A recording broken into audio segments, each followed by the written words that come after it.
नमस्कार। ग्रहों की गोचरीय स्थिति पर रेगुलर वीडियो पाने के लिए साप्ताहिक राशिफल, मासिक राशिफल, त्रैमासिक राशिफल और ग्रहों के बाकी गोचर पर भी रेगुलर अपडेट्स पाने के लिए, जिसके हिसाब से आप अपने जीवन में थोड़ी गाइडेंस प्राप्त कर सकें, इसके लिए मेरे चैनल को अवश्य सब्सक्राइब करें। जिन लोगों ने सब्सक्राइब कर रखा है वो ऑल ये जो नोटिफिकेशन सेटिंग होती है इसको क्लिक करें, क्योंकि कभी कभी कुछ लोग बोलते हैं उनको नोटिफिकेशन नहीं मिलती। आशा करता हूँ चैनल को सब्सक्राइब करेंगे और रेगुलर वीडियोस अवश्य आप देखेंगे।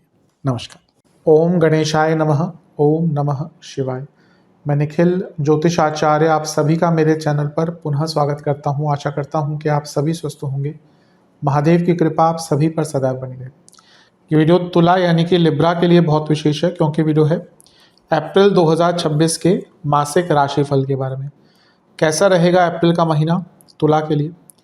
जो मेरा मासिक राशिफल है ये जीवन की प्रमुख और मुख्य चीज़ों पर आधारित होता है, जैसे कि सामान्य विश्लेषण, career, business, income, investment, love life, married life, students और सेहत। और इसके साथ ही वीडियो के अंत में मैं कुछ विशेष उपाय भी बताता हूं जिसके करने से महीने की सकारात्मकता में वृद्धि होती है। यदि आपकी लग्न राशि या चंद्र राशि तुला है, दोनों ही गाइडेंस के लिए इस राशिफल को देख सकते हैं। जहाँ से ज़्यादा सूट और रिलेट करता है वहाँ से देखिए। व्यक्तिगत तौर पे मेरा मानना है लग्न से देखेंगे तो अच्छा है। इन केस नहीं पता है आपको अपनी लग्न राशि, तो आप अपनी चंद्र राशि से भी इसको देख सकते हैं। तो शुरू करते हैं इस अत्यंत महत्वपूर्ण राशिफल का सामान्य विश्लेषण के साथ। शुरू करते हैं सामान्य विश्लेषण से। इस महीने की जो प्रमुख गोचर हैं, प्रमुख तिथियां हैं या कुछ प्रमुख इवेंट्स हैं वो मैंने यहाँ पे अंकित कर दिए हैं। 1 अप्रैल को पूर्णिमा योग ये आपके 12वें भाव में लगेगा। 2 अप्रैल को मंगल मीन में आ जाएंगे यानी कि आपके 6ठे भाव में। 11 अप्रैल को बुध भी वहीं पे आ जाएंगे यानी कि आपके 6ठे भाव में। 14 अप्रैल को सूर्य मेष में आ जाएंगे यानी कि 7वें भाव में। 17 अप्रैल को अमावस्या योग बनेगा और वो 7वें भाव में ही बनेगा। 19 अप्रैल को शुक्र का गोचर होगा और वो यहाँ से निकलकर अष्टम में आ जाएंगे। और 30 अप्रैल को बुध पुनः यहाँ पे होंगे तो मेष में आ जाएंगे। ये मैंने इसलिए लगा दिया क्योंकि कुछ लोग बोलते थे कि जो बाकी सेक्शंस होते हैं कभी कभी मैं डेट नहीं बता पाता, क्योंकि वो मैंने पहले ही बता दी होती, तो यहाँ से याद रहेगा कि वो डेट्स कब हैं। सबसे पहले लग्न को देखेंगे तो लग्न पर शुक्र का भी प्रभाव रहेगा और गुरु का प्रभाव भी रहेगा और राहु का प्रभाव भी रहेगा। तो ये अपने आप में बहुत श्रेष्ठ है। शुक्र और गुरु और राहु यानी कि एक्सपेंशन, धन। शुक्र लग्नेश है, ऑलरेडी राजयोग बनाकर बैठे हैं और गुरु तो अपने आप में भाग्य स्थान में है। तो ये महीना भाग्य, राहु के कारण अपॉर्चुनिटीज, शुक्र के कारण लग्जरीज, नेम, फेम, सब कुछ प्राप्त होने वाला है। महीना बहुत अच्छा है तुला के लिए। बस ध्यान ये दीजिएगा ये जो शुक्र हैं ये अष्टमेश भी हैं, इसीलिए कुछ भी जल्दबाजी में करने से बचिएगा। जो भी करें बहुत सोच समझ कर करें। बृहस्पति आपके 6ठे घर के स्वामी हैं और राहु के साथ उनका लग्न को देखना यानी कि शत्रुओं की संख्या थोड़ी सी ज़्यादा होगी, लेकिन उसमें ज़्यादा चिंता की बात नहीं, क्योंकि मंगल का पहला ही गोचर होगा जो शत्रुहंता योग बनाएगा। चंद्रमा पूर्णिमा योग बना रहे हैं, 1 तारीख को ही पूर्णिमा योग बनेगा। तो शुरुआती भाग में कुछ खर्चे हो सकते हैं, मानसिक रोग जिनको है उनकी दिक्कत बढ़ सकती है और थोड़ी असहजता रहेगी, थोड़ी सी इनसिक्योरिटीज रहेंगी। इसके बाद मंगल का गोचर होगा और मंगल आपके 6ठे भाव में आकर बैठ जाएंगे यानी कि मीन में। ये होगा 2 अप्रैल को। शत्रुहंता योग बन रहा है और एक प्रकार से ये अपने शत्रुओं पर विजय प्राप्त करने के लिए, लीगल केसेस में विजय प्राप्त करने के लिए, कोर्ट केसेस, कोर्ट कचहरी के काम, अथॉरिटी के काम, सरकारी कार्य, कंपटीशन, इंटरव्यूज, कॉम्पिटिटिव एग्जाम्स, हर चीज़ के लिए अच्छा है। शत्रुहंता मतलब कि शत्रुओं का अंत करने वाला। आज के टाइम में शत्रुओं को हम लाठी भाला बंदूकें लेके नहीं मारते, और आजकल शत्रु भी बदल गए। आपके साथ जो व्यक्ति काम कर रहा है वो आपका शत्रु है। आप स्टूडेंट हो, आपका को स्टूडेंट आपका शत्रु है। अब आप लेट्स से कि आप एक स्टूडेंट हैं और आप एक बड़े एग्ज़ाम के लिए बैठ रहे हैं, तो एग्ज़ाम आपको पता है कि वो कोई बड़ा एग्ज़ाम है तो उसमें से वैकेंसीज कितनी होती है, तो आपका शत्रु ही तो है। तो जितने भी इस प्रकार के शत्रु होते हैं, जो भी लोग आपको तंग करते हैं, उन पर विजय प्राप्त करने के लिए बहुत अच्छा समय है। इसके बाद बुध का गोचर होगा और बुध मीन में आ जाएंगे। ये आपके 6ठे भाव में होगा और ये चीज़ होगी 11 अप्रैल को। बुध विपरीत राजयोग बनाएंगे जो इस मंगल के शत्रुहंता योग की प्रबलता को कई गुना बढ़ा देगा। छठे घर के बुध बुरे नहीं माने जाते बल्कि अच्छे माने जाते हैं, क्योंकि काल पुरुष की कुंडली में वो यहाँ पे उच्च के हो जाते हैं। भले यहाँ पे नीच के हो रहे हैं लेकिन काल पुरुष की कुंडली में यहाँ पे उच्च के होते हैं। तो ये एक नेचुरल नीच भंग बन रहा है, इसलिए बुध की पोजीशन को छठे घर में बहुत अच्छा बनाता है। एक नेचुरल नीच भंग बनता है अगर यहाँ पे बुध आते हैं, स्पेशली तुला के लिए। सबके लिए नीच भंग इस प्रकार का नहीं बनेगा।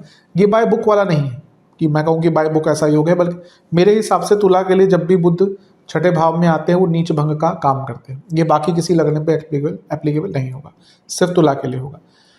तो यहाँ से वो 12वें घर को देखेंगे, बल्कि ये सारे ही ग्रह मिलकर यहाँ से 12वें घर को देखेंगे।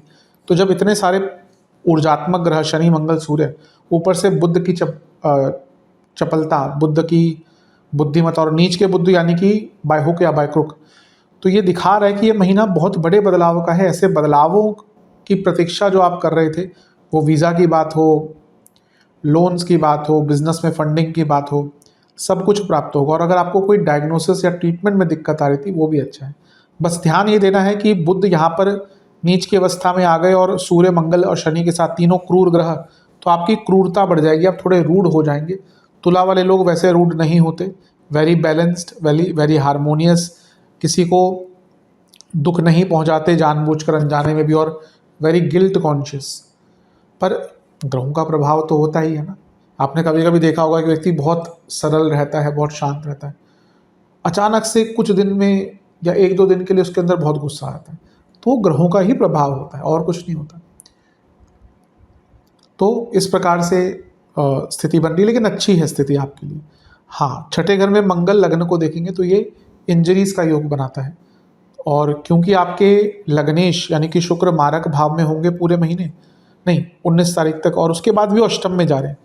तो इस समय देख लीजिएगा, जिनको थोड़ा बहुत देखना आता है, कि अगर आपकी मंगल, बृहस्पति, शुक्र, केतु, इनमें से कोई भी अंतरदशा, दशा, प्रत्यंतरदशा चल रही है तो बहुत केयरफुल रहिएगा। यहाँ पे इंजरीज, एक्सीडेंट्स के योग बन जाते हैं। बहुत ज़्यादा अपने आप को झोंक मत दीजिएगा काम में, क्योंकि यहाँ पे थोड़ा ओवर एक्सर्शन भी दिखता है। इसके बाद सूर्य मेष में आ जाएंगे, ये होगा 14 तारीख को। अच्छा है, सप्तम में उच्च के हो रहे हैं, लाभेश हैं, प्रमोशन के योग बनाते हैं, विवाह के योग बनाते हैं, क्योंकि शुक्र के साथ हैं। तो जब वो उच्च के हुए तो बल मिला सूर्य को, भाव को बल मिला, तो कारक भी बैठे हैं, सप्तम भाव भी है, तो ये भी बहुत अच्छा है। फिर अमावस्या योग बनेगा। ये कब बनेगा? 17 तारीख को। पूर्णिमा कब बनता है? जब सूर्य और चंद्रमा समसप्तक होते हैं। चंद्रमा कब बनता है? जब साथ में बैठते हैं। अमावस्या कब बनता है? जब साथ में बैठते हैं। यहाँ पे मैरिड लाइफ को लेकर, बिजनेस को लेकर थोड़ा सचेत रहिएगा। आप पे कुछ झूठे आरोप यहाँ पर लग सकते हैं, उसको लेकर भी सचेत रहिएगा। इसके बाद 19 अप्रैल को शुक्र का गोचर होगा और शुक्र वृषभ में आकर बैठ जाएंगे। ये भी ठीक ही है पैसों के लिए, क्योंकि विपरीत राजयोग बन रहे, अष्टम के शुक्र धन देते हैं, लेकिन मैरिड लाइफ पर इसका प्रभाव पड़ सकता है। गुप्त शत्रु बहुत एक्टिव हो जाते हैं। अष्टम में किसी की कुंडली में भी शुक्र अगर होते हैं ना, उनके गुप्त शत्रु बहुत होते हैं। अधिकतर तब मैंने ऐसे देखा है कि ऐसे लोगों के जो परिवारजन है ना, वही उनके गुप्त शत्रु होते हैं। इवन जो बहुत प्रकार के जो तांत्रिक अभिचार कर्म होते हैं, अगर आपके अष्टम में शुक्र हैं, अधिकतम आपके जो आसपास के लोग हैं, चाचा भतीजा या जो भी फैमिलीज है जो आपसे द्वेष की भावना या कुछ और रखती है, तो इस प्रकार की क्रियाएं करी जाती हैं। मैंने कई बार देखा भी है, और कई बार ठीक है, जिस पर ये ऐसी चीज़ें हैं ना कि ज़्यादा इस पर बोलना भी नहीं अच्छा, क्योंकि बहुत विशिष्ट प्रकार की चीज़ें होती है। लेकिन जिस पर बीतती है इस प्रकार की चीज़ें ना, वही समझता है। कि समझ नहीं आ रहा कि रातों रात जब परिवार खत्म हो जाते हैं तो वहाँ पे तंत्र का ही उपयोग होता है। तो यहाँ पे थोड़ा बच के भी रहेगा, क्योंकि लग्नेश अष्टम में है। तो अगर आपके ऊपर ऐसा कुछ पहले भी हो चुका है या आप सेंसिटिव हैं इन चीज़ों से, तो इस समय पर जो भी ऐसी जगहें होती हैं जहाँ पे ऊर्जा इस प्रकार की होती है, उनसे दूर रहिएगा। सेहत का इस पूरे ही महीने ध्यान देना है। बुध मेष में आ जाएंगे 30 तारीख को। अच्छा है, क्योंकि आपके भाग्येश सप्तम में आ गए, लग्न को देखेंगे, उच्च के सूर्य के साथ बुध आदित्य को बनाएंगे, तो महीने के अंत में जाते जाते कोई बहुत अच्छा आइडिया भी आ सकता है। तो महीना विशेष तरीके से देखें तो भौतिक रूप से बाकी चीज़ों के लिए अच्छा ही दिख रहा है। प्रमोशन के भी योग हैं, नाम पहचान के भी योग हैं। बस जो मैंने एक्सीडेंट्स वाली बात करी, गुस्से वाली बात करी, इंजरीज की बात करी, उस पर ध्यान दीजिए। विशेष परीक्षण, अपने जीवन की जर्नी को एंजॉय कीजिए।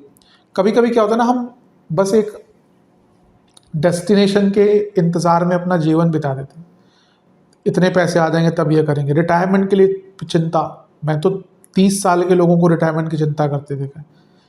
भाई 30 साल के हो, रिटायरमेंट 60 62 जब भी होनी है, बल्कि तब तक इतना इतना प्रेशर, कोई व्यक्ति वहाँ तक पहुँचे ना पहुँचे कुछ पता तो है ना, कुछ सर्टेन तो है ना। हमारी श्वास कितनी है, आजकल प्रिडिक्शन लोग एस्ट्रोलॉजर्स मृत्यु की भविष्यवाणियाँ कर रहे हैं। बहुत ही निंदनीय चीज़ है। सबसे पहली चीज़, अगर आप ज्योतिष किसी अच्छे ज्योतिष गुरु से सीखते हैं, यही बताया जाता है कि मृत्यु की भविष्यवाणी नहीं करनी। और जैसे लोग बताते हैं कि ऐसा कुछ कुछ नहीं, किसी को नहीं पता मृत्यु कब है। वो श्वास जो है वो ब्रह्मा जी के पास लिखी गई है कि इस व्यक्ति की कितनी श्वासें हैं, कितनी सांसें हैं। तो आई थिंक थोड़ा अपने जीवन को एंजॉय कीजिए। बहुत चीज़ें हम भागते रहते हैं, बल्कि परिवार के साथ बैठकर कुछ टाइम स्पेंड करना, दोस्तों के साथ टाइम स्पेंड करना, अपनी हॉबीज़, ये रियल पीस लाती है, रियल शांति, रियल एन्जॉयमेंट यहाँ से आता है। तो आई थिंक इन चीज़ों पर ध्यान दीजिए। बदलाव, अपने आप को बदलने का बहुत मौका मिलेगा। मेरे हिसाब से कनेक्ट विद द नेचर, ये महीना ऐसा है जहाँ पे आपको नेचर, हम लोग जो शहरों में रहते हैं हम भूल ही गए हैं नेचर के पास जाना ना। वो कभी कभी जब छुट्टियाँ पड़ती हैं तो जाके, आजकल के बच्चे क्या बोलते हैं, हिल्स आर कॉलिंग, तो वो उस टाइम पे चले जाते हैं। नहीं, नेचर जहाँ पे भी आपको मिले, प्रकृति के पास में रहिए इस महीने। जितना प्रकृति में टाइम बिताएंगे उतना आपके लिए अच्छा है। मेरे हिसाब से यहाँ पे सरेंडर एंड सेल्फ एक्सेप्टेंस, ये 2 वर्ड्स आपके लिए कीवर्ड हैं इस महीने के। इन पर विचार कीजिएगा। सरेंडर यानी कि आप सब कुछ नहीं कर सकते। सेल्फ एक्सेप्टेंस, मैं इतना कर सकता हूँ, मैं ये हूँ, मुझे अपने आप में संतुष्टता है। ये चीज़ों पर ध्यान दीजिएगा। ट्रस्ट बढ़ता हुआ दिख रहा है, सपने पूरे होते हुए दिख रहे हैं। एक आध्यात्मिक के साथ साथ शास्त्रीय ज्ञान भी इस महीने आता हुआ दिख रहा है, और एक ग्रेस रहेगा आपके अंदर अलग सा। मे भी बृहस्पति शुक्र के कारण, यही 2 ग्रह हैं जो ग्रेस देते हैं ना। ये ज्ञानवान तो कई लोग होते हैं। आप देखिए, एक व्यक्ति बहुत ज्ञानवान होगा लेकिन बोलेगा इस तरह से, लोग उसके पास नहीं जाएंगे। और एक व्यक्ति बहुत सरलता से बात करेगा, कोई ऐसे श्लोक नहीं बोलेंगे। कई लोग, अभिमान आता है ना ज्ञान का, श्लोक कोट करेंगे, लोग नहीं सुनते उनको। लेकिन आप आजकल जैसे हैं एक संत जो कितनी सरलता से अपनी बातों को समझाते हैं, तो लोग उनके पास जाते हैं, क्योंकि वो सरल भाव, वो गुरु भाव क्या होता है, गुरु का काम ही होता है कि जटिल चीज़ों को सरल करना। तो ये महीना ऐसा लग रहा है कि आपके अंदर एक ग्रेस रहेगा, उस ग्रेस का उपयोग कीजिएगा। महीना बहुत अच्छा है। चलते हैं करियर की तरफ। करियर के दृष्टिकोण से देखिए, पहले पूर्णिमा योग 1 तारीख को ही पड़ रहा है। थोड़ा कम्युनिकेशन प्रॉब्लम यहाँ पे आ सकती है, कम बोलिएगा। मंगल का गोचर हो जाएगा 2 तारीख को, बहुत अच्छा है, क्योंकि छठे घर में आगे करियर से एक संबंध होता है, छठे भाव का अर्थ त्रिकोण है, तो ये बहुत श्रेष्ठ है। और जो दिक्कतें कार्य क्षेत्र में आ रही थी, कुछ लोग तंग कर रहे थे, आपके काम छूट रहे थे, आपकी प्रोडक्टिविटी कम हो गई थी, सारी चीज़ें ठीक होंगी। तो मंगल का गोचर काफ़ी अच्छा है। लग्नेश शुक्र 19 तारीख तक सप्तम में ही बने रहेंगे, तो 19 तारीख तक प्रमोशन के बहुत अच्छे योग हैं। बुध का जो गोचर होगा छठे भाव में, यहाँ से 11 तारीख को होगा। यहाँ से थोड़ा अपने कलीग से बच के रहिएगा। और यहाँ क्योंकि बुध नीच के हो रहे हैं, स्पेशली जिनका कम्युनिकेशन बेस्ड काम है, ट्रांजैक्शनल काम है, पब्लिक डीलिंग का काम है, उनके लिए थोड़ी गड़बड़ हो सकती है। आपके कम्युनिकेशन में दिक्कत आ सकती है, थोड़ी उग्रता आ सकती है। अगर आप पब्लिक डीलिंग करते हैं, कस्टमर हैंडलिंग करते हैं, तो उग्रता उसमें नहीं आनी चाहिए। तो इस चीज़ पर थोड़ा सा ध्यान देंगे तो अच्छा रहेगा। 17 अप्रैल को अमावस्या योग बन रहा है, और ये उससे पहले 14 अप्रैल को सूर्य सप्तम में आ जाएंगे। लाभेश का सप्तम में आना, लग्नेश के साथ बैठना, फिर से जैसे मैंने कहा था कि ये रोल भी चेंज करवा सकता है, और ये प्रमोशन का योग और प्रबल बनाता है, क्योंकि सूर्य प्रमोशंस के कारक है, और सप्तम भाव प्रमोशन का प्रबल भाव होता है, पहला भाव देखा जाता है। उच्च के भी हो रहे हैं, तो बहुत अच्छे लेवल पर अगर आपके ऑफिस में वो बातचीत चल रही है, वो दौर है इस टाइम, अभी अप्रैल में कई जगह पर शायद होती भी है, क्वार्टरली या जो भी होती, तो अगर प्रमोशन की बात चलती है तो बहुत चांसेस है कि आपके प्रमोशंस हो सकते हैं इस महीने। प्रमोशन के दृष्टिकोण से तो अच्छा महीना है। बस क्योंकि मंगल छठे घर में शनि के साथ है ना, थोड़ा ओवर डोमिनेट या ओवर एक्सर्ट मत करने की कोशिश कीजिएगा, वही एक चीज़ है जो थोड़ा सा तंग करेगी। 17 अप्रैल को अमावस्या योग पड़ रहा है, यहाँ पे अटेंटिव रहेगा, नाम पहचान आदि खराब हो सकता है, कोई झूठा आरोप लग सकता है, specially when it comes to opposite gender, दोनों के लिए ही कह रहा हूँ, थोड़ा सा डिस्टेंस मेंटेन कीजिएगा। 19 अप्रैल को शुक्र का गोचर होगा और वो वृषभ में आकर बैठ जाएंगे, यानी कि अष्टम भाव में। वैसे तो ठीक है, लेकिन लग्नेश का अष्टम में जाना थोड़ा गुप्त शत्रुओं की वृद्धि वैसे ही बढ़ा करता है, लेकिन 10वें से 11वें में उनका स्वराशि का हो जाना, यानी कि अचानक से धन की प्राप्ति आपको कार्यक्षेत्र में हो सकती है। बुध का भी मेष में आना महीने के अंत में ये दिखाता है कि ऑन पेपर्स भी प्रमोशन आपकी हो सकती है, यानी कभी कभी होता है कि बात कर दी जाती है लेकिन ऑन पेपर्स बातें नहीं आती। तो इस महीने प्रमोशन के योग तो आपके बहुत अच्छे दिख रहे हैं, ये तो मुझे लग रहा है। और क्योंकि केतु का प्रभाव इन सारे ही ग्रहों पर होगा, सूर्य पर, बुध पर, पहले शुक्र पे थे, तो क्योंकि सप्तम भाव है तो आपको ना अपने आप को प्रूव करने का मौका भी मिलेगा कार्यक्षेत्र में, तो ठीक है महीना। Special prediction, as a team member काम करने का प्रयास कीजिए, अपने टैलेंट, अपने स्किल्स का उपयोग कीजिए, एक्सेप्टेंस लाइए, पेशेंस रखिए। मेरे हिसाब से महीना है कि जहाँ पे आप सुनिए ज़्यादा, फोकस ज़्यादा रखिए, बात कम बोलिए, लेकिन एक्शंस के थ्रू अपने आप को प्रेजेंट कीजिए। जितना हो सके आप अपने काम से काम रखिएगा, और हो सके तो लोगों की हेल्प भी करें अगर आप कर सकते हैं, मतलब कि आपका अपना काम है, आप किसी को हेल्प कर सकते हैं, क्योंकि हो सकता है ये महीना कुछ लोग आपकी जो स्किल्स हैं, मे बी मैनेजमेंट स्किल्स हैं, मे बी एडमिनिस्ट्रेटिव स्किल्स हैं या लीडरशिप स्किल्स हैं, उनको टेस्ट करें, यानी कि वो चीज़ें सामने आ सकती हैं। तो महीना काफ़ी अच्छा दिख रहा है, थोड़ा कनेक्टेड रहिएगा काम से, लोगों से फ़ायदा मिलेगा। चलते हैं बिजनेस की तरफ। बिजनेस के लिए महीना बहुत अच्छा है, सप्तम में शुक्र है यानी कि लग्नेश, और 19 तारीख तक रहेंगे, बहुत श्रेष्ठ है। सप्तम पर केतु का प्रभाव भी है और सप्तम में लग्नेश है, यानी कि थोड़ा सा ना आपको मार्केटिंग स्ट्रेटजी, प्रेजेंटेशन अपने बिजनेस का, उस पर काम करना चाहिए। 1 तारीख को पूर्णिमा योग लग रहा है 12वें घर में, थोड़े खर्चे बढ़ सकते हैं, लेकिन अगर फंडिंग आदि चाहिए तो महीने का शुरुआती भाग अच्छा है। मंगल का गोचर 6ठे घर में हो जाएगा 2 तारीख को, ये भी फंडिंग, लोन्स आदि के लिए, या कोई मशीनरी में चेंज लाना चाहते हैं बड़े स्तर पर, अच्छा योग है। 11 अप्रैल को बुध आ जाएंगे आपके 6ठे घर में, नीच के हो रहे हैं, ठीक है, विपरीत राजयोग भी बना रहे हैं, जैसा मैंने कहा था 6ठे घर के बुध अच्छे होते हैं। कोई पेपर वर्क अटक रहा था, लॉजिस्टिक्स का काम अटक रहा था, बुध सूर्य है, कोई सरकारी फाइल अटकी हुई थी, उसको आगे बढ़ाया जा सकता है। 14 अप्रैल को सूर्य ही सप्तम में आ जाएंगे, सरकारी कार्य अटक रहे थे पूर्ण होंगे, अगर आपने अपने थोड़ा सा मार्केटिंग वगैरह पे काम करके रखा है तो उसका लाभ देखने को मिलेगा, बिजनेस में कोई बड़ा कॉन्ट्रैक्ट मिल सकता है।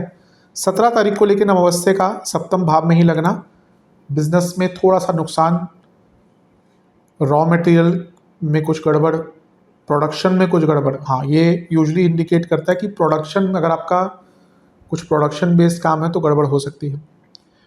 19 अप्रैल को शुक्र का गोचर होगा वृषभ में, और वो आपके अष्टम भाव में चले जाएंगे। धन आदि के लिए अच्छा, लेकिन अपने शत्रुओं से बचकर, अगर बहुत कॉम्पिटिटिव आपका बिजनेस है तो थोड़ा अटेंटिव रहिए। बुध भी मेष में आ जाएंगे सप्तम भाव में महीने के अंत में, क्योंकि बुध आपके भाग्य स्थान के स्वामी हैं, तो और यहाँ पे वो उच्च के सूर्य के साथ बैठे हैं, तो ऐसा लगता है कोई ऐसा काम जिसके पीछे बहुत टाइम से आप भाग रहे थे कि ये मिल जाए, ये मिल जाए, वो कार्य आपको मिल सकता है। विशेष प्रेडिक्शन, थोड़ा अपने बिजनेस के नेचर को समझिए और उसके अनुकूल रहकर काम कीजिए, कनेक्शंस बढ़ाइए, अपने आप को थोड़ा ग्राउंडेड रखिए। ज़मीनी हकीकत, जब बिजनेस थोड़ा चल जाता है ना तो हम ज़मीनी हकीकत से दूर हो जाते हैं, वहीं पे डाउनफॉल होता है। आप देखिए जो बड़े, सच में बड़े बड़े बिजनेसमैन होते हैं ना, दे गो ऑन द ग्राउंड, वो अपने जो ज़मीनी स्तर है उस चीज़, वहाँ पर obviously they are very busy, तो वो ऐसा तो रोज़ तो नहीं जाएंगे, पर दे स्टे इन टच।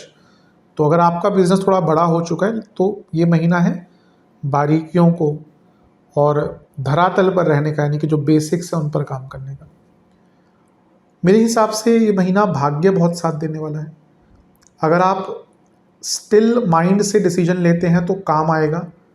थोड़ा वल्नरेबिलिटी महीने के 17 तारीख के आसपास आ सकती है, जैसे मैंने कहा, लेकिन महीना देखा जाए ओवरऑल बिजनेस के हिसाब से काफ़ी अच्छा है। मैं यही कहूँगा कि थोड़ा सा अपने शत्रुओं से बच के रहिए। और अगर आपका बड़ा काम है तो आपकी कंपनी में ही कुछ शत्रु हैं, ये मैं उनके लिए कह रहा हूँ जिनका बहुत बड़े स्तर पर बिजनेस है। इस बात पर ध्यान दीजिएगा, हो सकता है कुछ शत्रु आपके अंदर, आपके खेमे के अंदर ही बैठे हों, ध्यान दीजिएगा।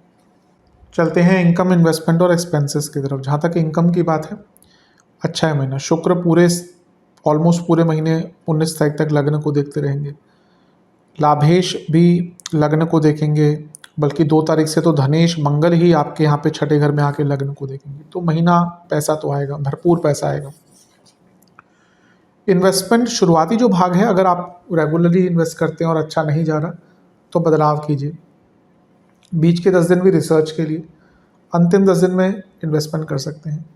खर्चे थोड़े शुरुआती भाग में ही ज़्यादा हो जाएंगे। थोड़े से खर्चे इस महीने ज़्यादा दिख रहे हैं। किस चीज़ पर? आई थिंक बहुत सारे साइमल्टेनियसली बदलाव आ रहे हैं आपके जीवन में। कभी कभी होता है कि एक चीज़ हो रही है, उसमें खर्चा होता है। अभी हो सकता है इस महीने बहुत सारी चीज़ें, आप शायद गाड़ी भी में आप में से कुछ लोग नहीं लें, हो सकता है घर में आपके इंटीरियर्स का काम भी चल रहा हो सकता है साथ में कोई पार्टी भी हो, कोई किसी की शादी हो, किसी का कुछ और हो। तो आई थिंक बहुत सारी साइमल्टेनियसली चीज़ें चलेंगी साथ में, जिसके कारण खर्चे बढ़ते जाएंगे। आर्टिस्टिक चीज़ों पर खर्चा होता हुआ दिख रहा है, खर्चा करते हुए दिख रहे हैं। कुछ स्ट्रक्चरल चेंजेस में भी आप अपने घर में या कोई और आपकी प्रॉपर्टी है उसमें वाहन खरीदते हुए दिख रहे हैं या वाहन पर खर्चा होता हुआ दिख रहा है। तो खर्चे थोड़े से ज़्यादा रहेंगे, पर ऐसा नहीं है कि अनावश्यक खर्चे दिख रहे हैं। जो भी खर्चे हैं वो आवश्यक खर्चे हैं। Love and relationship, no contact situation, chances हैं ये महीना अच्छा है। चांसेस हैं कि दोबारा बातचीत स्टार्ट हो सकती है। जो लोग रिलेशनशिप स्टार्ट करना चाहते हैं उनको मैं कहूँगा थोड़ा संयम धरें, बहुत जल्दबाजी में आगे मत बढ़िएगा। अगर शुरुआती 10 दिन में कुछ चीज़ें लगती हैं कि आगे बढ़ सकती हैं तो ठीक है, अदरवाइज़ थोड़ा संयम। जो लोग रिलेशनशिप में हैं, शुरुआती जो 2-3 दिन है या लेट्स से 5 दिन है, थोड़ा आराम से बिताएं, क्योंकि पहले पूर्णिमा योग पड़ेगा 1 तारीख को ही, पंचम से अष्टम में। बहुत सेंसिटिव टाइम हो जाता है ये, इमोशंस हावी रहते हैं। और पंचम में मंगल, राहु, बुध शुरुआती भाग में रहेंगे। मंगल का गोचर हो जाएगा 2 तारीख को, तो जैसा मैंने कहा शुरुआती 4-5 दिन आराम से निकाल लेंगे तो चीज़ें सॉल्व हो सकती हैं। शुक्र जो कारक हैं रिलेशनशिप आदि के, वो 19 तारीख तक सप्तम में रहेंगे। तो जो लोग रिलेशनशिप से आगे बढ़ना चाहते हैं विवाह की तरफ, उनके लिए अच्छा टाइम है। इसके साथ ही अगर देखें तो ये जो महीना है इसमें छठे भाव में बहुत सारे ग्रह आ रहे हैं। बुध भी यहीं पे आ जाएंगे 11 तारीख को। तो 11 तारीख के बाद ना थोड़ी फालतू के आर्गुमेंट्स हो सकते हैं, मतलब कि जिनको अवॉइड कर सकते हैं, अवॉइडेबल कन्फ्रंटेशंस। तो अवॉइडेबल हैं तो अवॉइड कीजिए। सूर्य का गोचर होगा 17 तारीख को, 14 तारीख को। ठीक ठाक है, कोई बहुत ज़्यादा नेगेटिव इम्पैक्ट नहीं होगा। फिर से मैं कहूँगा अगर घर वालों से बातचीत करनी है अपने रिलेशनशिप को लेकर तो आगे बढ़ सकते हैं।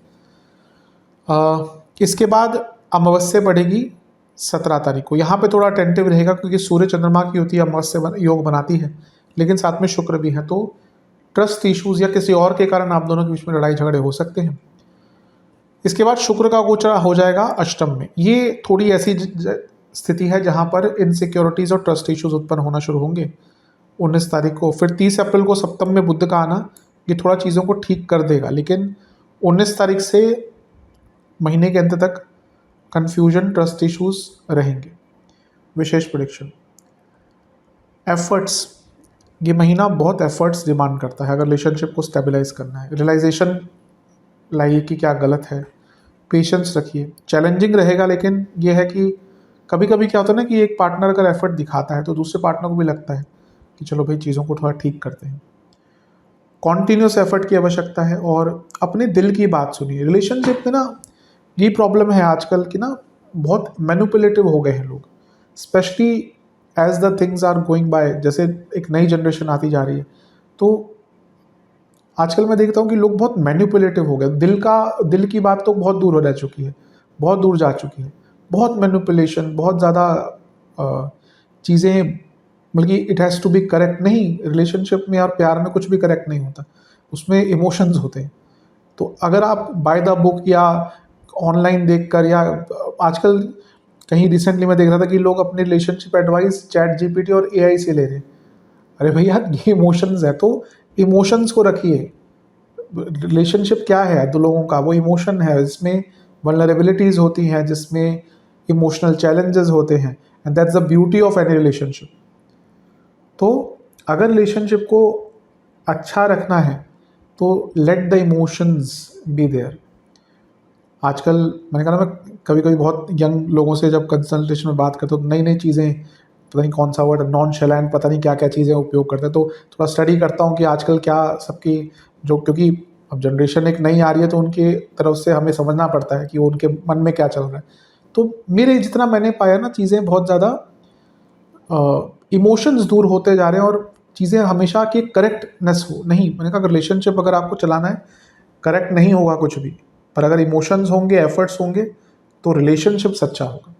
तो इस महीने रिलेशनशिप में इमोशंस पर काम कीजिएगा।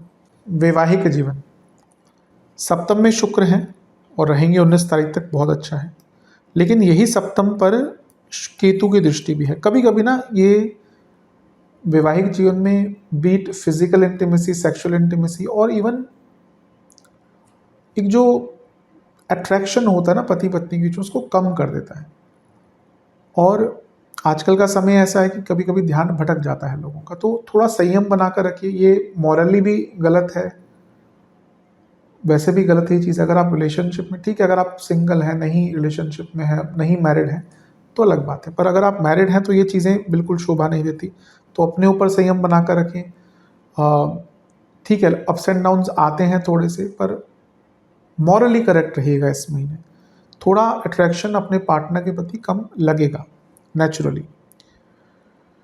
पूर्णिमा योग 12वें घर में लगेगा पहली ही तारीख को। सप्तम से छठे में तो अचानक से बहस हो सकती है शुरुआती भाग में ही, और बहुत अननेसेसरी। हाँ, मंगल का जो गोचर है ये बहुत अच्छा नहीं है, क्योंकि सप्तम के स्वामी अपने से 12वें में आ गए और ऊपर से शनि के साथ हैं।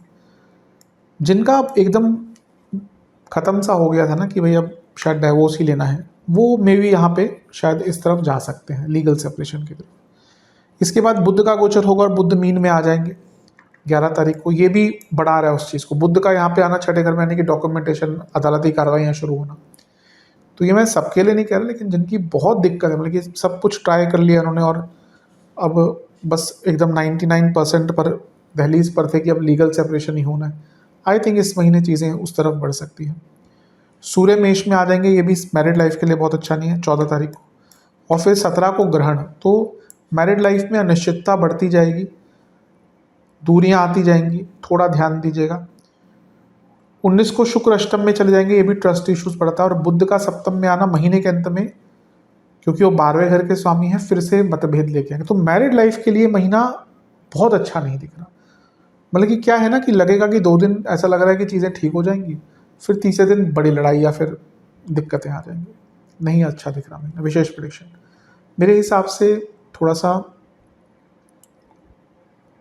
अपने जजमेंट को क्लियर रखिएगा, या फिर कहीं जजमेंटल कमेंट्स ही पास मत कीजिएगा। डिस्ट्रैक्शंस दिख रहे हैं, कुछ लोगों का अंत मैरिड लाइफ का हो सकता है। ये ऑब्वियसली मैं कहूँगा सबके लिए नहीं है, बहुत कम लोगों के लिए जो ऐसी अवस्था में पहुंच चुके थे ऑलरेडी। मन में कुछ है उसको रिलीज कीजिए। कभी कभी ना हमें हमारा एक पॉइंट ऑफ व्यू हो जाता है और हम उसी पॉइंट ऑफ व्यू से जज करने लग जाते हैं। हो सकता है हम बात करें तो चीज़ें सुलझ जाती हैं, कई रिलेशनशिप बच सकते हैं, बस अगर एक ढंग से बातचीत हो जाए, अपना अपना पॉइंट ऑफ व्यू ढंग से रख ले, सामने वाले का समझ लें। थोड़ा शांत रहिए, थोड़ा मन पर कंट्रोल कीजिए, शांति की तलाश कीजिए और लॉयल रहिए। इन सब चीज़ों पर ध्यान दीजिएगा। चलते हैं स्टूडेंट्स की तरफ। जहाँ तक स्टूडेंट्स की बात है, वैसे तो ठीक है महीना। पहले एग्ज़ाम से स्टार्ट करते हैं। शुरुआती 10 दिन स्ट्रेस बहुत रहेगा, स्ट्रेस हैंडलिंग पर ध्यान दीजिएगा, वरना ठीक है। बीच के 10 दिन बहुत अच्छे हैं, अंतिम 10 दिन भी एग्ज़ाम्स के लिए बहुत अच्छे हैं। स्टूडेंट से मैं यही कहूँगा कि पंचम में मंगल है, फिर 2 तारीख को निकल जाएंगे, तो एग्ज़ाम्स आदि के लिए पूरा ही महीना आपका बहुत अच्छा है। हाँ, बुध 11 तारीख को जब नीच की अवस्था में हो जाएंगे छठे घर में, यहाँ से क्योंकि बुध कारक हैं स्टडीज़ के, और वो पंचमेश के साथ बैठे यानी कि शनि के साथ, तो ना focus, communication problem, retention problem, ये सब थोड़ा सा तंग करेगा। तो इन सब चीज़ों पर जितना ध्यान दे सकते हैं उतना आपके लिए अच्छा है, वरना देखा जाए तो ये महीना ठीक ही है, कोई बहुत बुरा नहीं दिख रहा। सूर्य का गोचर होगा, सूर्य उच्च के हो जाएंगे आपके 14 तारीख को, ये भी ठीक ही है। और इसके बाद अगर देखें तो अमावस्या योग पड़ेगा 17 तारीख को, क्योंकि ये लग्नेश इसमें इन्वॉल्व होंगे। तो अपना टाइम यहाँ पे वेस्ट मत कीजिएगा, क्योंकि ऐसा लग रहा है कि 17 तारीख के आसपास आपका टाइम मैनेजमेंट बहुत ख़राब हो जाएगा। शुक्र का अष्टम में जाना लग्नेश होने के नाते भी थोड़ा फोकस 19 तारीख के बाद से कम करेगा, लेकिन बुध जब नीच की अवस्था से निकल के सप्तम में आ जाएंगे तो महीने के अंत तक आते आते फोकस भी वापस आ जाएगा। लेकिन मैं कहूँगा कि आई थिंक 11 तारीख से लेकर महीने के अंत तक यहाँ पर अपना फोकस और कम्युनिकेशन, इन 2 चीज़ों पर ध्यान दीजिएगा। विशेष प्रेडिक्शन, ये महीना ऐसा है जब आपका लोग टाइम बहुत वेस्ट करेंगे आसपास के, तो उनसे बच के रहिए। ज़्यादा सपनों की दुनिया में मत रहिए, ज़्यादा रिबेलियस मत रहिए, गुस्सा मत दिखाइए, पुरानी चीज़ों से निकलिए। और मेरे हिसाब से जितना हो सके थोड़ा मैच्योरिटी के साथ बिहेव कीजिए और थोड़ा बड़े लोगों के साथ टाइम स्पेंड कीजिए। इन सब चीज़ों पर काम करेंगे तो अवश्य आपके लिए अच्छा रहेगा। सेहत, इस महीने जिनको डायबिटीज़ है, इंटेस्टाइनल प्रॉब्लम है, हार्मोनल प्रॉब्लम्स हैं, एसिडिटी है और नर्व्स की कोई प्रॉब्लम है, उनकी दिक्कत ज़्यादा बढ़ेगी। विशेषतः शुरुआती 10 दिन में आँखों की प्रॉब्लम, बॉडी हीट, फीवर, नसों की प्रॉब्लम, बीपी। बीच के 10 दिन गले के रोग, ईएनटी, ब्लड डिसऑर्डर, नेत्र विकार फिर से दिख रहे हैं, बीपी फिर से बढ़ता हुआ दिख रहा है। अंतिम 10 दिन में फिर से बीपी का अगर जिसको भी इस मतलब कि ऑलरेडी दिक्कत है, ध्यान दें, ये महीना अच्छा नहीं दिख रहा। स्किन डिसऑर्डर्स महीने के अंतिम भाग में, लाइफस्टाइल डिसऑर्डर्स और दांतों के रोग तंग कर सकते हैं। उपाय के स्वरूप में दुर्गा जी के मंदिर में श्रृंगार का सामान दान करें, काली माता के मंदिर में एक नारियल अर्पण करके आएँ और महादेव का पंचामृत से अभिषेक करें। किसी भी मंदिर में चावल का और शक्कर का दान करें और जब महादेव का पंचामृत से स्नान करवा दें तो वहाँ पर, या उनका स्नान कर दें तो वहाँ पर बैठकर शिव पंचाक्षर स्तोत्र का एक बार पाठ कीजिएगा। नागेंद्र हाराय त्रिलोचनाय, बहुत विशेष स्तोत्र है। महादेव की आराधना अगर कभी स्टार्ट भी करनी हो, उनकी साधना स्टार्ट करनी हो, सबसे पहले शिव पंचाक्षर स्तोत्र से स्टार्ट करना चाहिए। तो ये उपाय कर लेंगे तो अवश्य लाभ मिलेगा। आशा करता हूँ वीडियो काम आएगा। चैनल पर नहीं सब्सक्राइब कीजिए, वीडियो को लाइक कीजिए। मिलता हूँ अगली वीडियो में, तब तक के लिए ओम नमः शिवाय।